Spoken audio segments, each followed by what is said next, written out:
Good morning. Whether the Unitarian Church of Evanston is your spiritual home or you are seeking comfort and connection in uncertain times, we are grateful that you are with us. We are an inclusive and welcoming community seeking truth in love and striving to nurture the human spirit for a world made whole. We are guided by our principles and values, which remind us in every moment and through every challenge that each of us has dignity and worth, and that we are all connected through the vast and beautiful web of existence. Together, let us remember our oneness, our kinship with one another, and may we hold one another in heart and mind with tenderness and careful attention. There are many links of connection in the comments section, including credits for the reading to virtual religious education for donations and to be added to our email newsletter list. We have a few announcements. Join us for the all church Zoom gathering on Wednesday at 5:30. We'll send a reminder email in the early afternoon on Wednesday with the link. Virtual coffee hour and conversation takes place after this service until about 1 p.m. on Zoom. And you can find the link in the comments below or from the newsletter. There are 2 budget town hall meetings scheduled to discuss the proposed 2021 budget. All congregants are encouraged to attend. One is scheduled for this coming Wednesday, February 10th at 7 p.m., and another on Sunday, February 14th after the service. Links to these meetings are in the UCE newsletter. Reverend Connie Simon will be our guest preacher on February 21st, and following the service that day, she will offer part 1 of a 2-part workshop on our Unitarian Universalist history through the lens of anti-oppression. You do not want to miss this. Reverend Connie is so engaging and knowledgeable. Please check the newsletter for more details and to register for the workshop. And now I invite you to get your chalices ready to set a place for yourself and your family as we join in beloved community. Today, you may want to find an additional candle to be used later in the service. Welcome. This is Turning to One Another by Margaret Wheatley. There is no power greater than a community discovering what it cares about. Ask what is possible, not what's wrong. Keep asking. Notice what you care about. Assume that many others share your dreams. Be brave enough to start a conversation that matters. Talk to people you know. Talk to people you don't know. Talk to people you never talk to. Be intrigued by the differences you hear.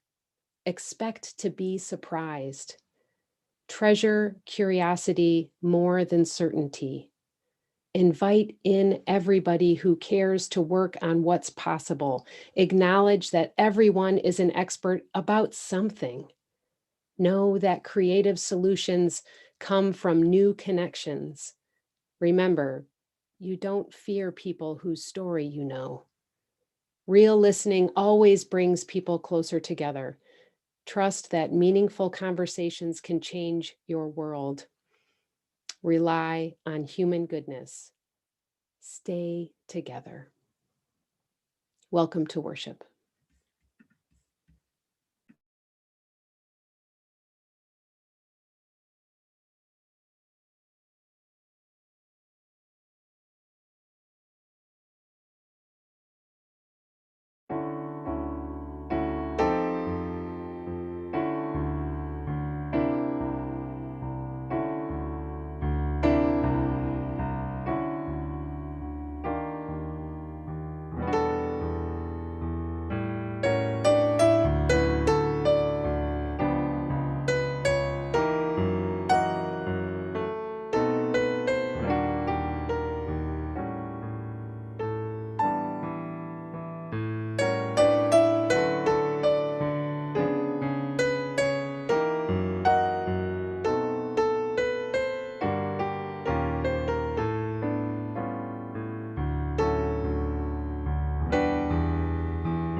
We, members of the Committee on Shared Ministry, light this chalice in Northern Illinois on the traditional homelands of the Council of the Three Fires, the Odawa, Ojibwe, and Potawatomi nations. Many other tribes, such as the Miami, Menominee, Ho-Chunk, Sauk, and Fox, also call this area home. We name these in honor and respect. Please join in saying these words by David Blanchard. Do more than simply keep the promises made in your vow. Do something more. Keep promising. As time passes, keep promising new things, deeper things, vaster things, yet unimagined things. Promises that will be needed to fill the expanses of time and of love. Keep promising.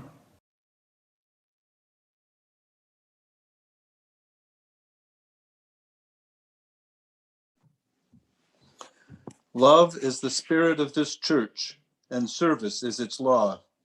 This is our great covenant, to dwell together in peace, to seek the truth in love, and to help one another.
Today's Time for All Ages is the story The Stranger's Gift.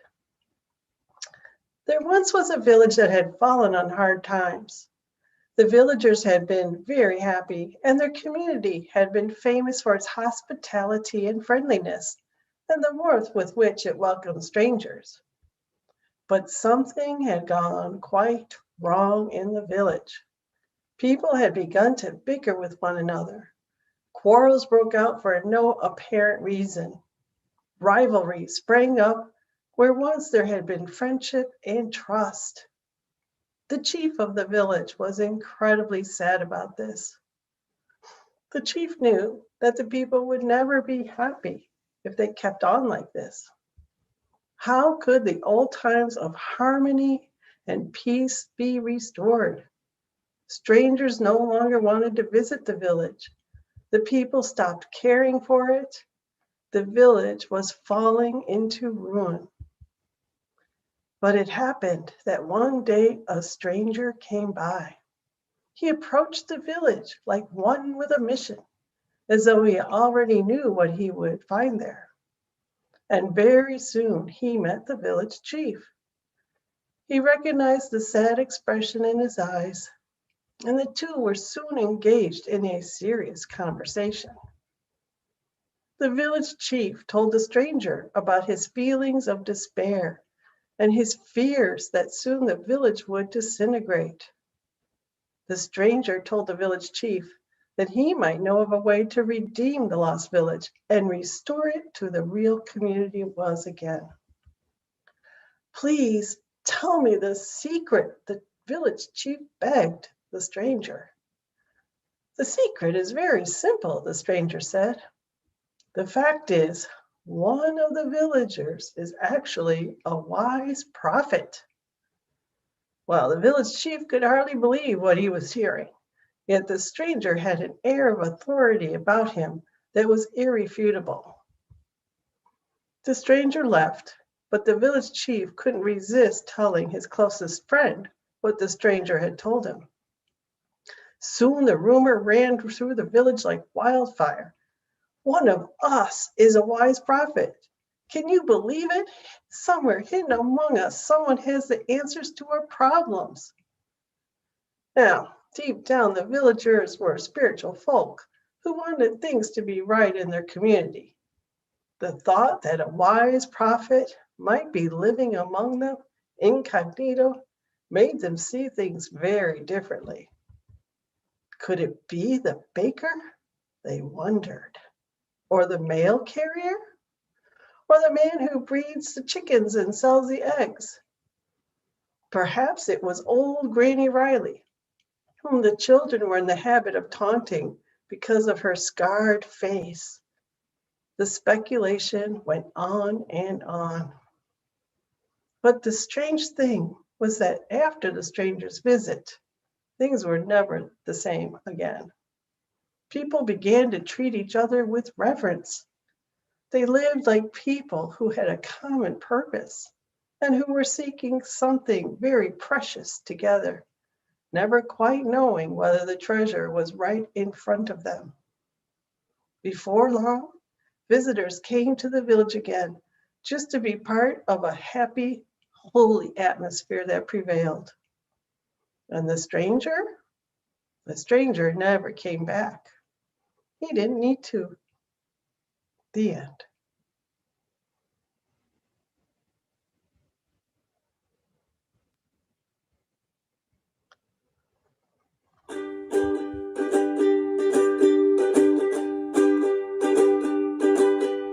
This little light of mine, I'm gonna let it shine. This little light of mine, I'm gonna let it shine. This little light of mine, I'm gonna let it shine. Let it shine, let it shine, let it shine. Everywhere I go, I'm gonna let it shine. Everywhere I go, I'm gonna let it shine. Everywhere I go, I'm gonna let it shine. Let it shine, let it shine, let it shine. Let it shine, let it shine, let it shine.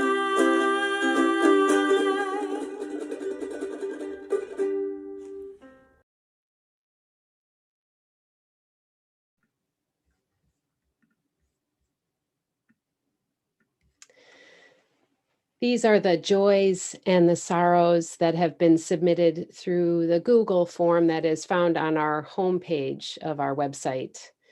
If you have trouble finding that form for any reason, just email me or Reverend Susan before the Sunday service if you'd like to share a joy or a sorrow with the community. From Tom Tickner, Captain Sir Tom Moore, as both a joy and a sorrow, who contributed so much in his 100th year to COVID response and who remains an inspiration to so many.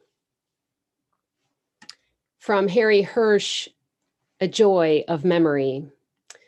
Harry writes, I recall those Super Bowl parties hosted by the Brocks and the Seyfrieds and later by Meredith Hayden and Chris Isley with fondness and sadness for those departed friends.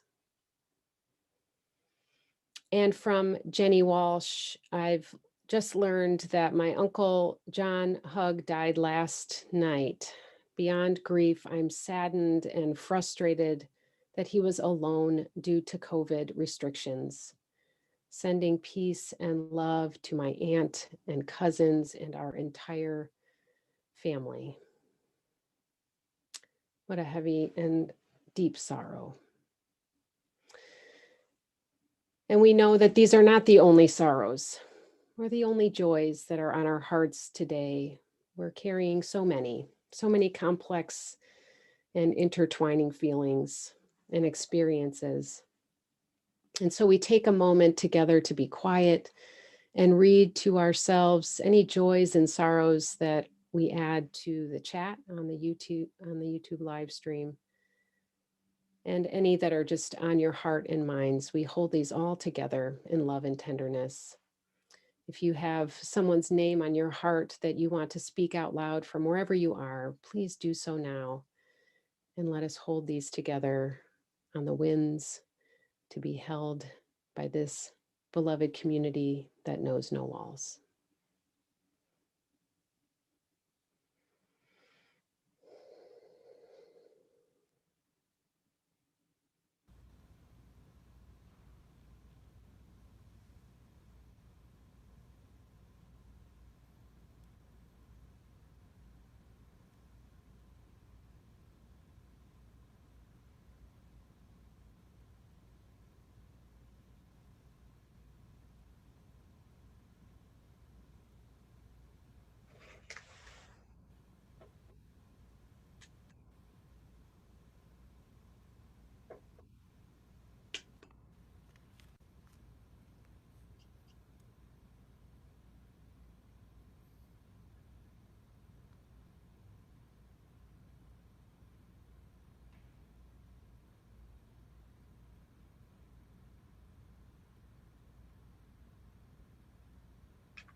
Together, we expand our celebrations and we lessen the burden of our grief. I invite you to join me now in the spirit of prayer and meditation. Breathe in with me and breathe out.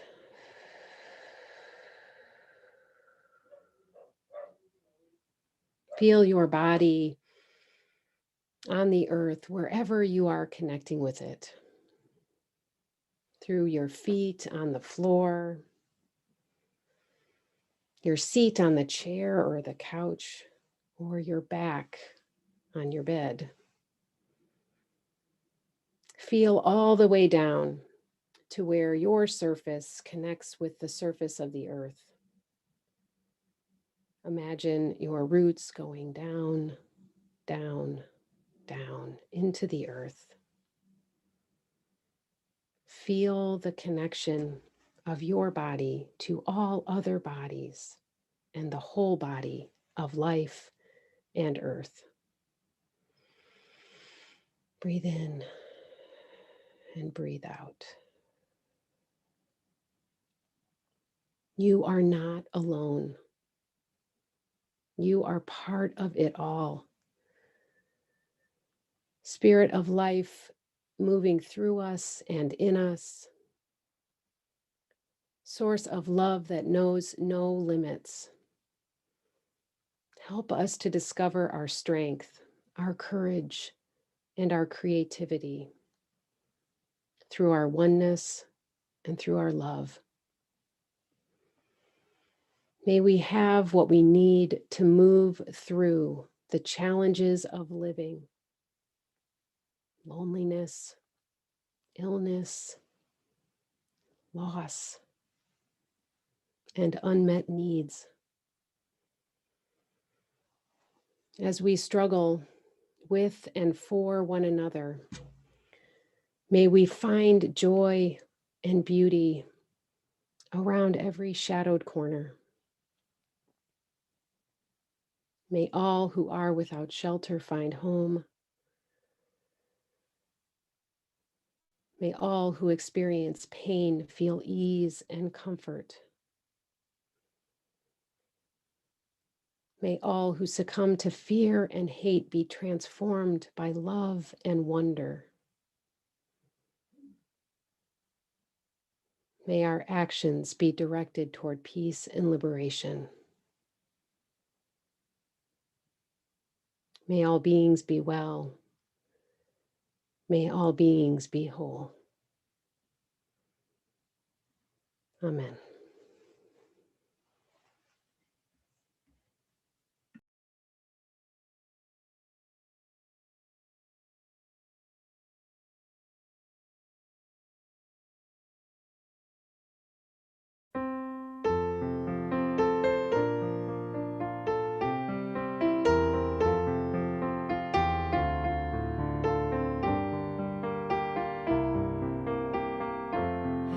From you I receive, to you I give. Together we share, and from this we live. From you I receive, to you I give. Together we share, and from this we live.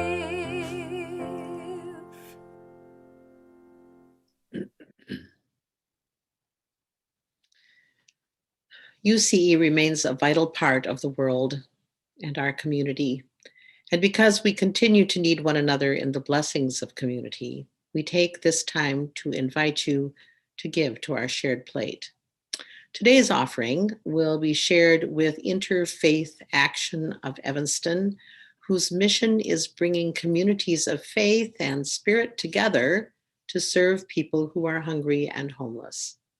Tony Ray is here to tell us more about this organization.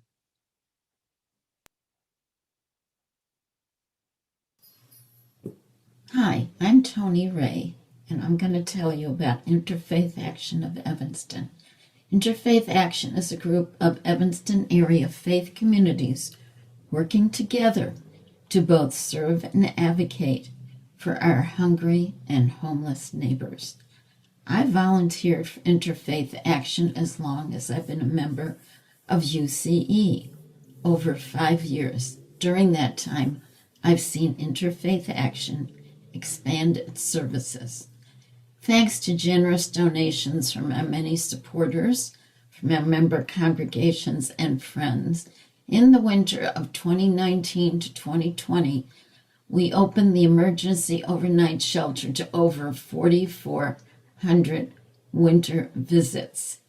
We cannot tell you how many people we've served this winter, since we are continuing to operate until March. But due to COVID, we have had to reduce the number of people who come each night to make sure there is lots of space for each visitor.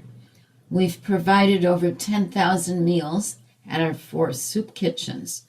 We've offered breakfast, companionship, employment counseling, and computer access to 6,000 visits to the Hospitality Center, which is open every weekday through the pandemic. We've packed and distributed fresh produce to between 250 and 300 families. This year, we're doing that twice a month, since so many people are out of work. This January 2021, we offered a new service, a warming shelter, every afternoon, 7 days a week. This new program employs 3 paid staff because it's open 6 hours a day. And for that reason, we are asking for more financial help for that and all the services we offer. Thank you so much. You can text to give, send a check, or give from our website. If you send in a check, please indicate in the memo line if your check is for the shared offering, pledge, capital campaign, or some other giving. Please give as generously as you are able, and may what you give bring you joy.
Dawn, are you there? I'm here.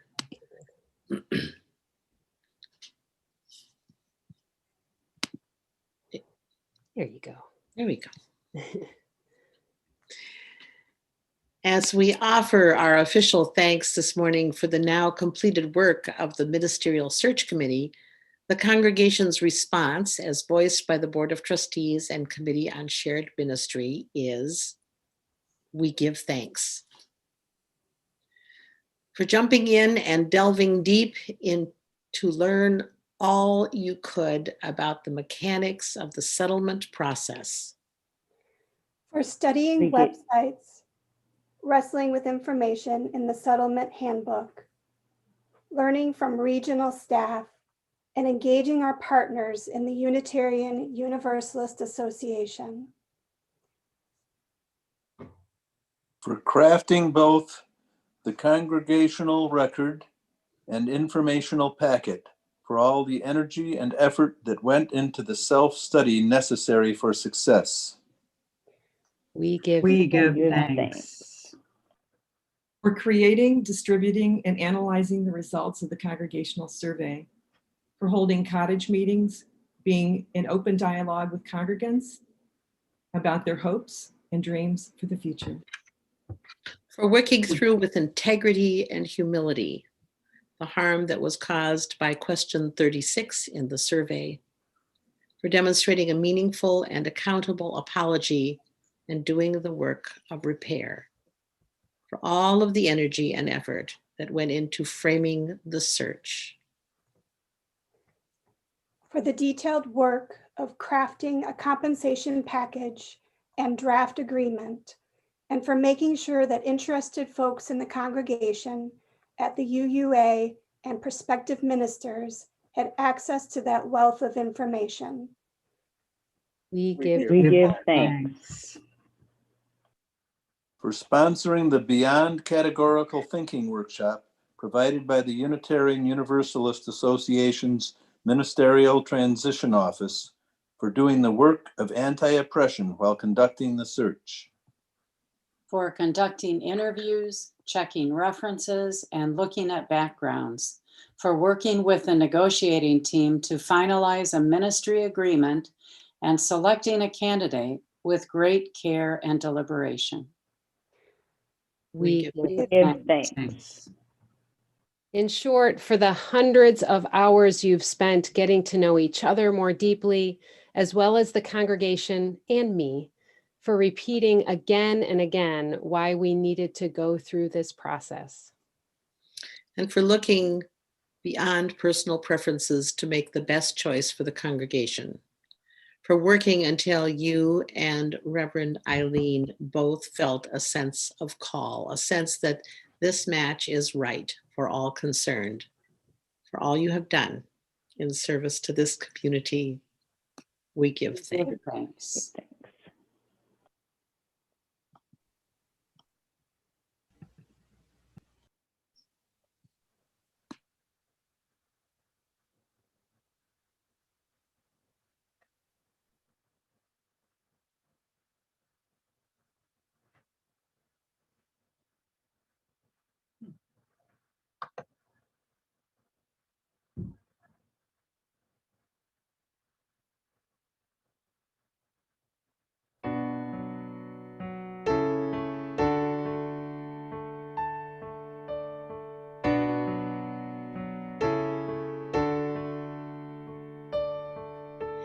This is the sound of one voice, one spirit, one voice, the sound of one who makes a choice.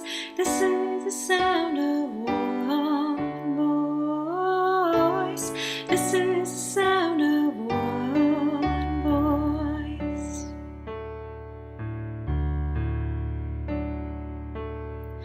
This is the sound of voices too. The sound of me singing with you, helping each other to make it through. This is the sound of voices too. This is the sound of voices too.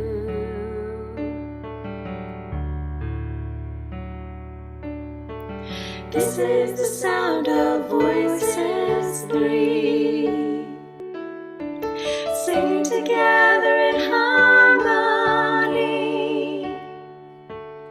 surrendering to the mystery.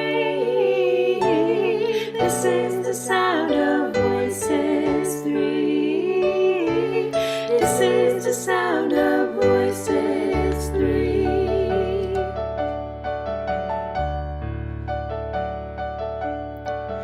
This is the sound of all of us, singing with love and the will to trust.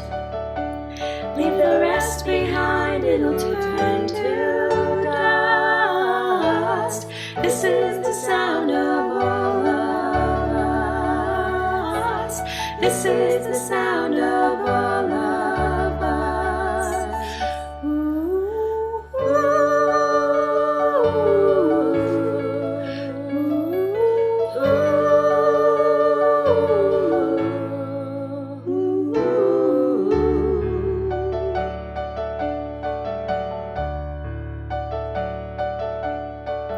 This is the sound of one voice, one people, one voice, a song for every one of us. This is the sound of one voice. This is the sound of one.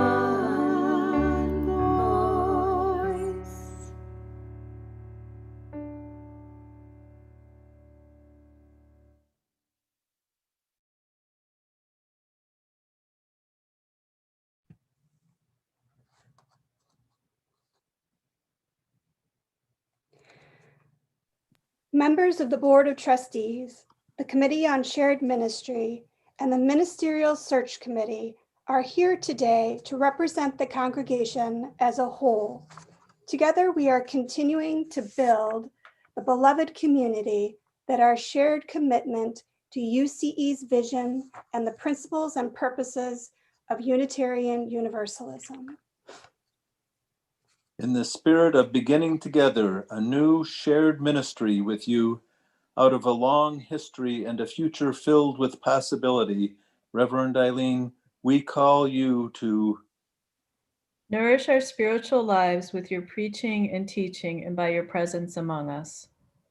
Celebrate our joys and grieve our losses with us, so that we will know we are not alone in life's journey. Call us back to our greater mission to which all our labors are directed.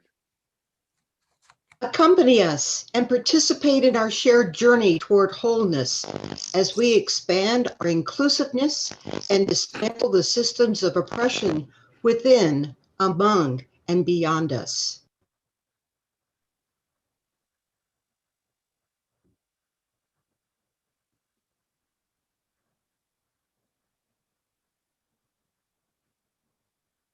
Partner with us as we define the boundaries and requirements of membership in our church, as well as remain open to the gifts that new members bring.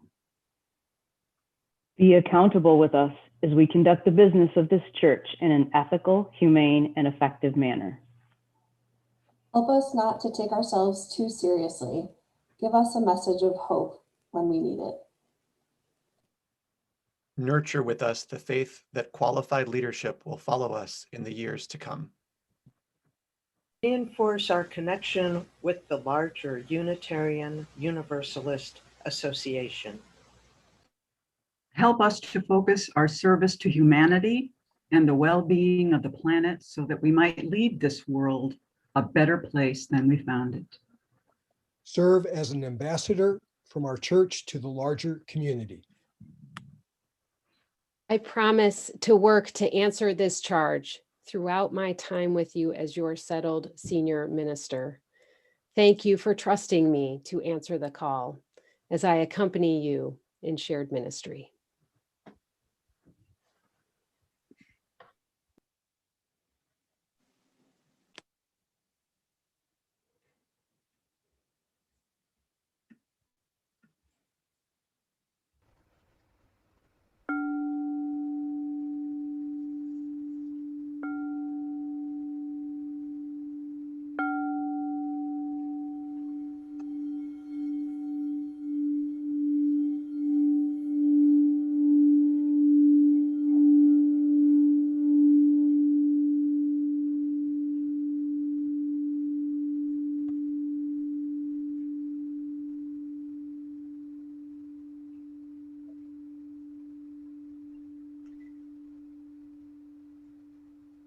I came to UCE in the summer of 2001. I arrived on a Sunday morning at 10:30, which is when the sign said services were held. No one was there. The building was closed. There was a paper note taped to the door that said renovations were underway. Back then, we really didn't do summer services, but I didn't know that. I had driven past the church for years, but never felt drawn in until that morning when I was in search of a spiritual community for my child. Finding no one there, I went home a little deflated. Then a few months later, after the attacks of September 11th, my need for community felt more urgent. I needed a place to help me make sense of things. I was hungering for a way to be more deeply and accountably in relationship with the world. I longed for beloved community, though I didn't know the name of this longing. And so even after the discouraging experience of finding the building empty, I came back. Once I made it inside, once I heard the message, once I felt the warmth of this community and the fire of commitment, I couldn't stay away. The moment I came back, as it turns out, was a pivotal moment. I share this not because this moment is about my singular journey to belonging and ministry among you.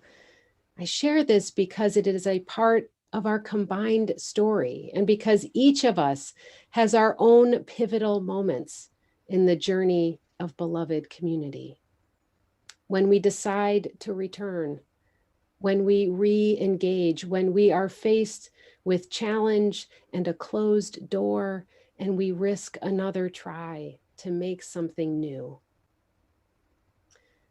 Today is the next new moment in the long stretch of moments behind us and in front of us, comprising UCE's journey of shared ministry.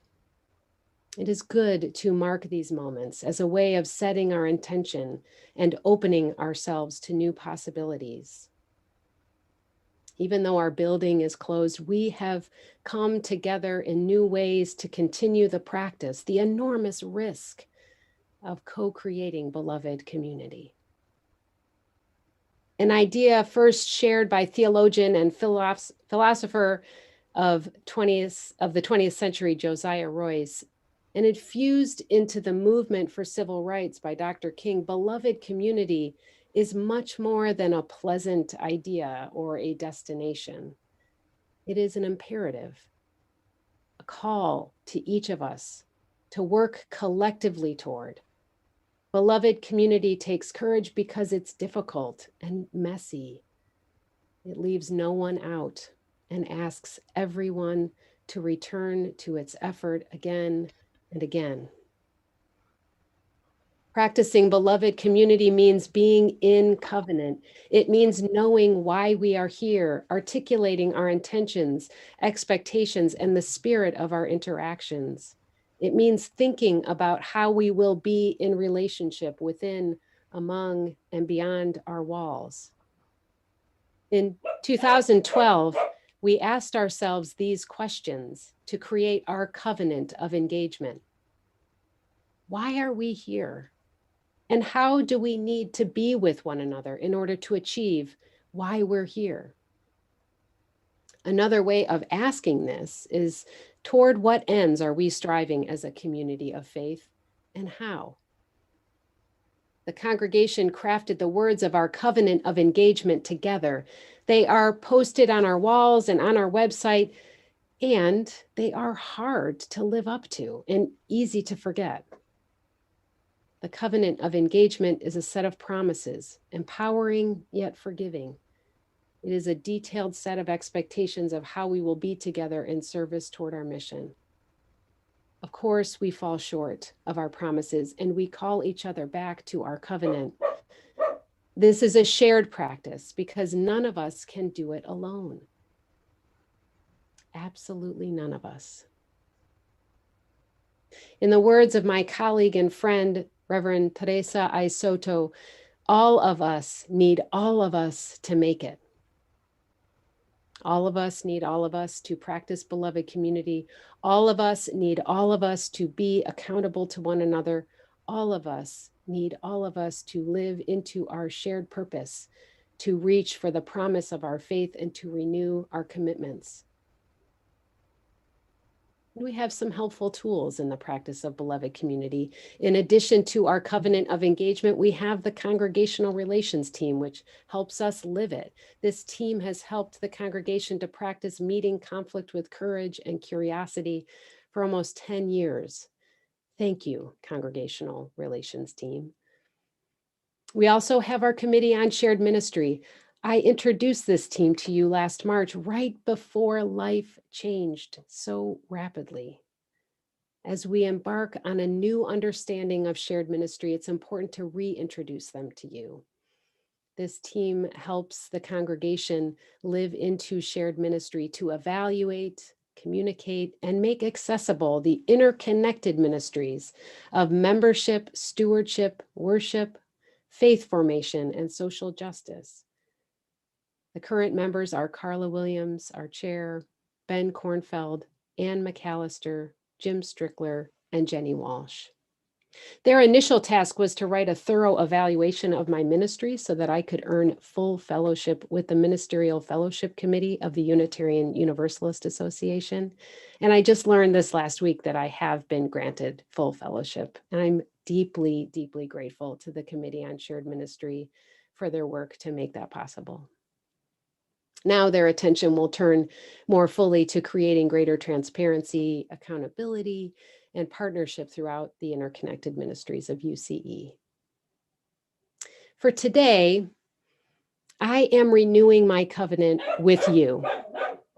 The promises I make to you now emerge from the covenant of engagement and the ends statements that we've created together. These are not new promises, but we are renewing them together, as we will each day that we choose to be in a relationship of shared ministry. I covenant to cultivate with you spiritual awareness, joy, and wonder through words, music, the arts, and celebration of the natural world. I covenant to foster lifelong learning, truth-seeking, and respect for our traditions. I covenant to build beloved community with you through practices of inclusive welcoming, compassion, care, generosity, and forgiveness. I covenant to develop with you relationships that open us to the lives of people in our congregation, community, and world. I covenant to take action with you for peace and for racial, social, economic, and environmental justice, encouraging study, advocacy, and outreach. I covenant to strive to speak and listen with an open heart and mind and to understand my limits and yours. I covenant to share and encourage others to share abilities and responsibilities for the operation of the church and its working in the larger community. I covenant to practice curiosity and willingness to learn. And I covenant to practice resilience and perseverance in my ministry among you. I am so grateful to be able to renew this covenant with you and to accompany you as we deepen our commitment to nurturing spirits and making the world whole. I'm eager to continue learning, growing, and serving our faith in your company. Thank you for calling me.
In the language of the transition process that you have undertaken together for the past 2.5 years, you have called Eileen Wiviat to be your new settled minister.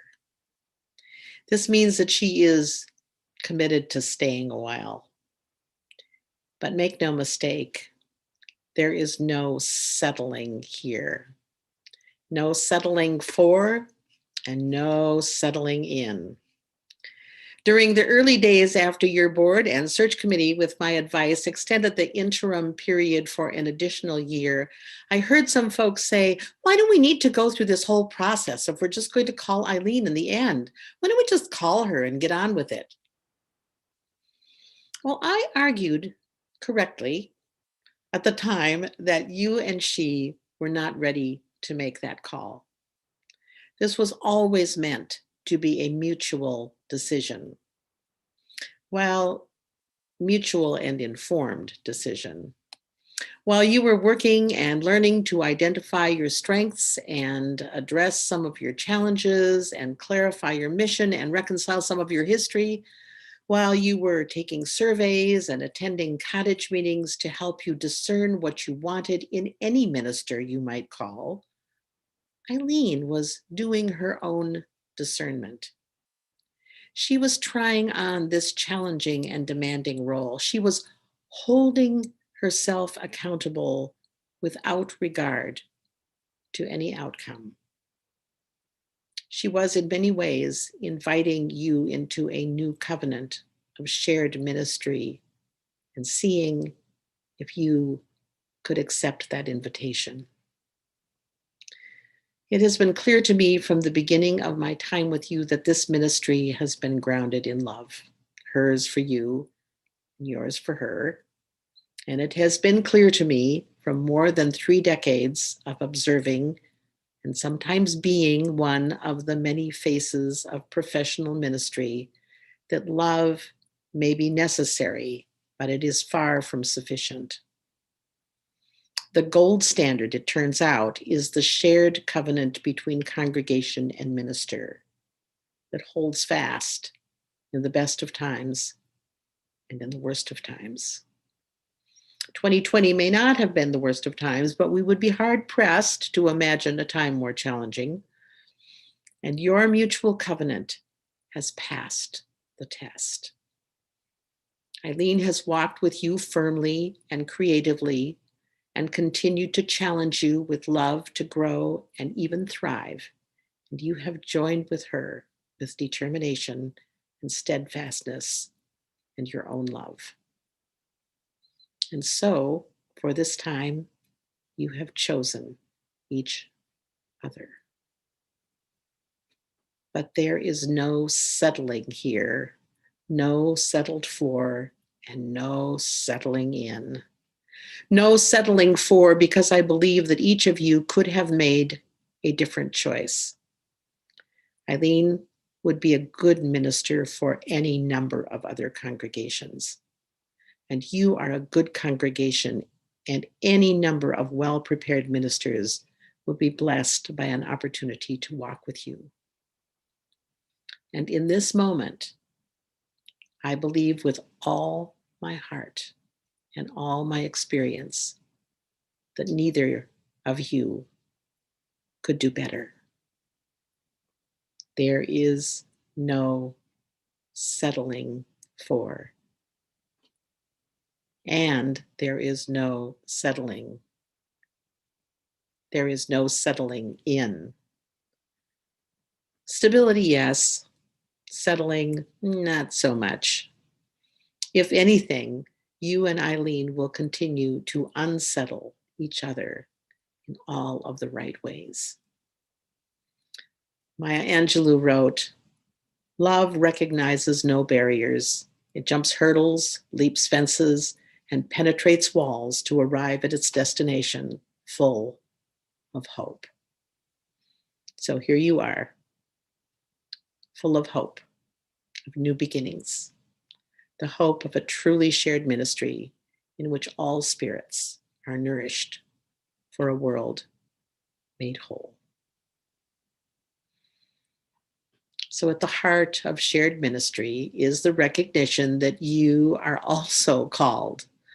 I invite you now to affirm your call.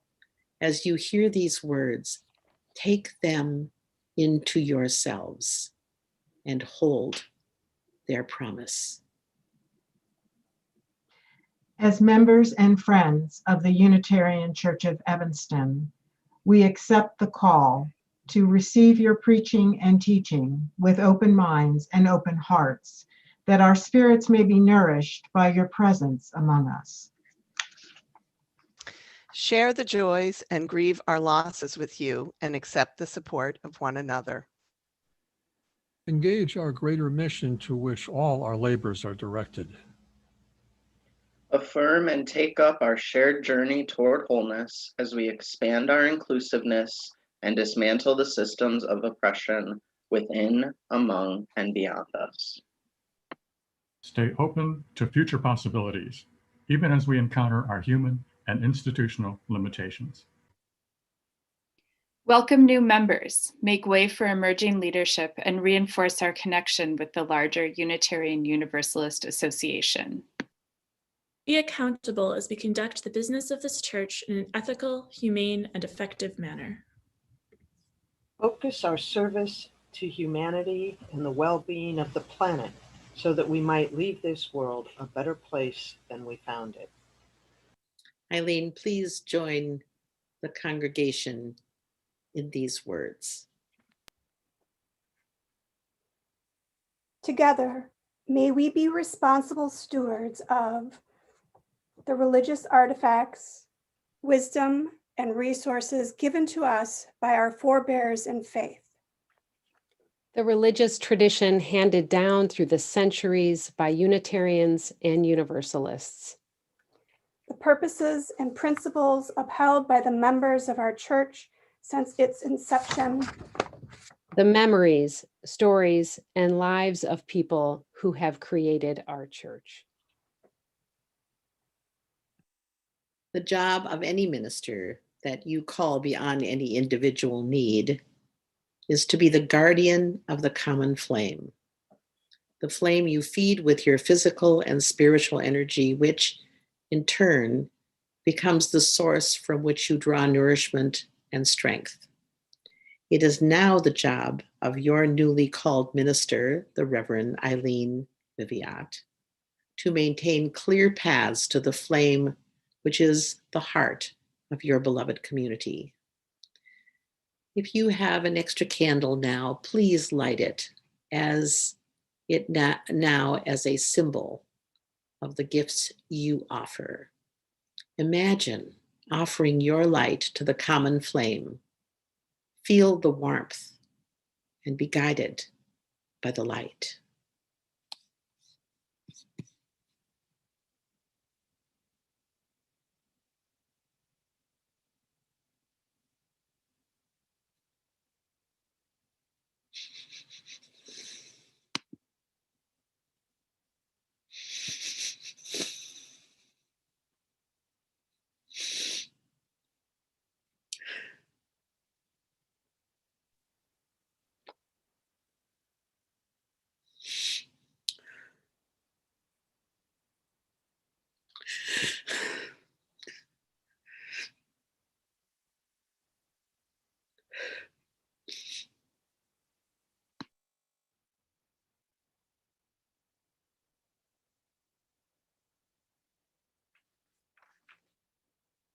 As we extinguish the chalice, please join in saying these words.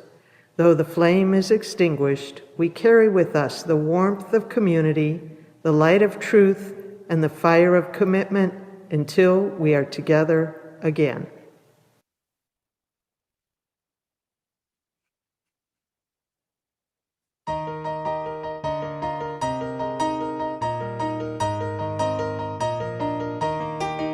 From the light of days remembered burns a beacon bright and clear, guiding hands and hearts and spirits into faith set free from fear.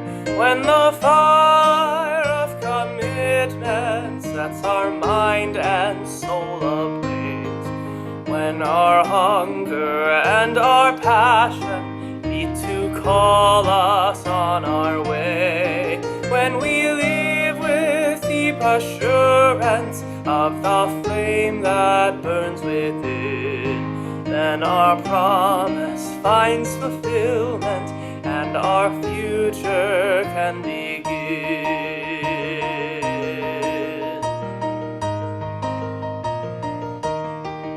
From the stories of our living brings a song both brave and free, calling pilgrims still to witness to the life of liberty.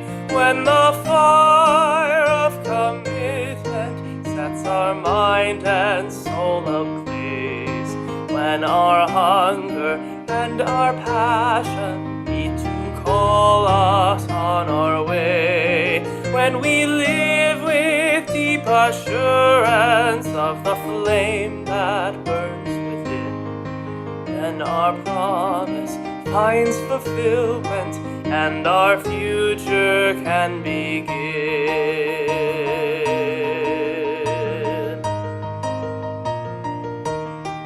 From the dreams of youthful vision comes a new prophetic voice, which demands a deeper justice built by our courageous choice.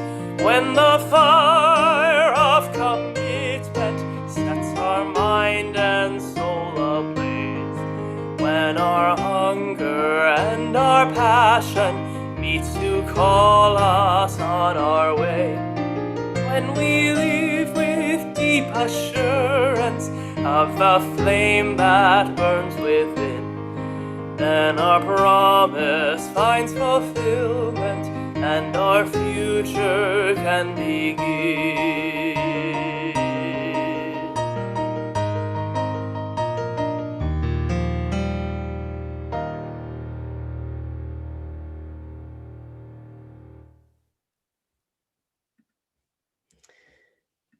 Our benediction this morning is from Irish poet John O'Donoghue. In out of the way places of the heart, where your thoughts never think to wander, this beginning has been quietly forming, waiting until you were ready to emerge. For a long time, it has watched your desire, feeling the emptiness growing inside you, noticing how you willed yourself on, still unable to leave what you had outgrown. It watched you play with the seduction of safety and the gray promises that sameness whispered, heard the waves of turmoil rise and relent, wondered, would you always live like this? Then the delight when your courage kindled and out you stepped onto new ground, your eyes young again with energy and dream, a path of plenitude opening before you. Though your destination is not yet clear, you can trust the promise of this opening. Unfurl yourself into the grace of beginning that is at one with your life's desire. Awaken your spirit to adventure, hold nothing back. Learn to find ease in risk. Soon you will be home in a new rhythm, for your soul senses the world that awaits you. Go in peace, my friends.